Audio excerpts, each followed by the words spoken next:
Guerras y revoluciones en los primeros años del siglo XX. La herencia del siglo anterior. En el tránsito del siglo XIX al siglo XX hay grandes contrastes y diferencias.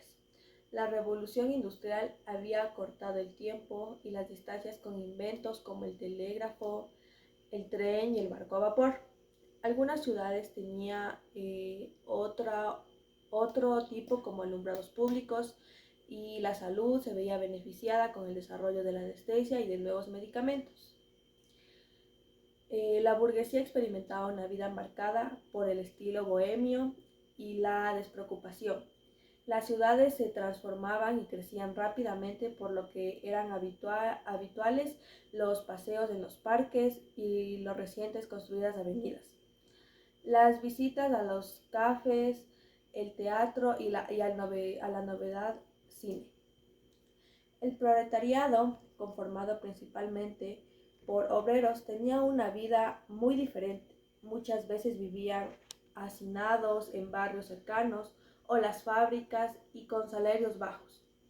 No podían disfrutar de los avances de la vida moderna. Un nuevo pensamiento social. Las marcadas diferencias sociales llevaron a varios pensadores a desarrollar propuestas políticas y económicas que se basaban en una sociedad más equitativa, como el comunismo y el anarquismo, que movilizaron en masa al proletariado y a los campesinos. El comunismo. Karl Marx, el padre de la doctrina comunista, con- proponía un cambio donde el proletariado sería el eje y que debía hacerse con el poder de un Estado y que cambiaría la inequidad social. Anarquismo.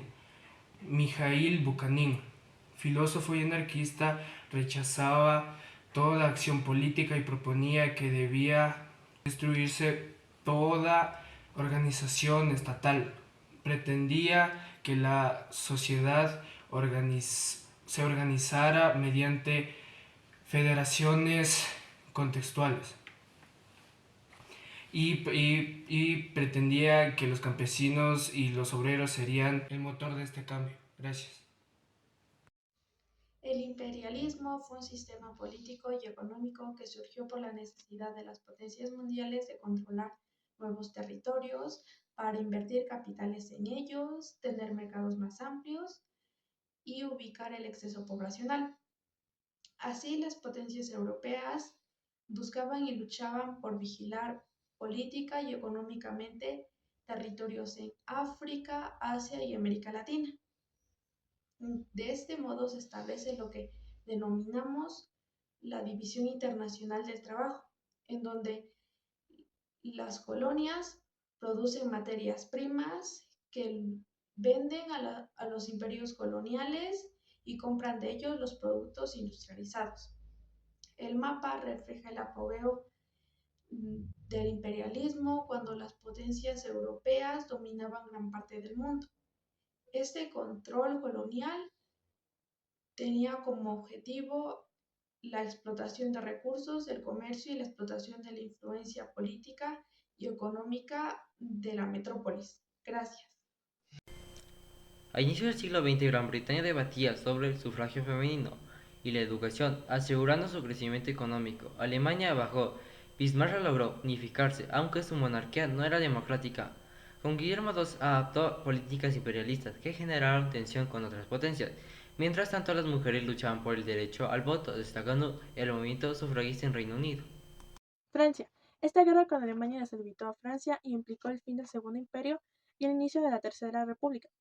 El restablecimiento republicano en Francia significó un viaje hacia la izquierda. Se promulgaron leyes de protección social como la reducción de la jornada laboral y la obligatoriedad de la enseñanza primaria y también la separación de la Iglesia con el Estado. Rusia. Al otro extremo del continente europeo, el Imperio ruso estaba constituido por un enorme territorio, pero poco productivo por la falta de aprovechamiento. Mantenía una estructura política y social premoderna y no logró industrializarse. Al momento de buscar puntos estratégicos para su comercio, terminó enfrentándose en una guerra contra Japón. Imperio Austro-Húngaro. El Imperio Austro-Húngaro controlaba un extenso territorio en Europa, con gran diversidad étnica, en donde emergían nacionalismos como cada vez más radicales. Por ello era muy difícil de ser gobernado, más aún cuando se intentaba hacerlo sobre la base del autoritarismo del emperador. Manifiesto del Partido Comunista. Todas las fuerzas de la vieja Europa se han unido en Santa Cruzada para acosar a ese fantasma, el Papa y el Zar. Metemis y Gurizot, los radicales franceses y los polorizantes alemanes. ¿Qué partido de oposición no ha sido motejado de comunista por sus adversarios en el poder?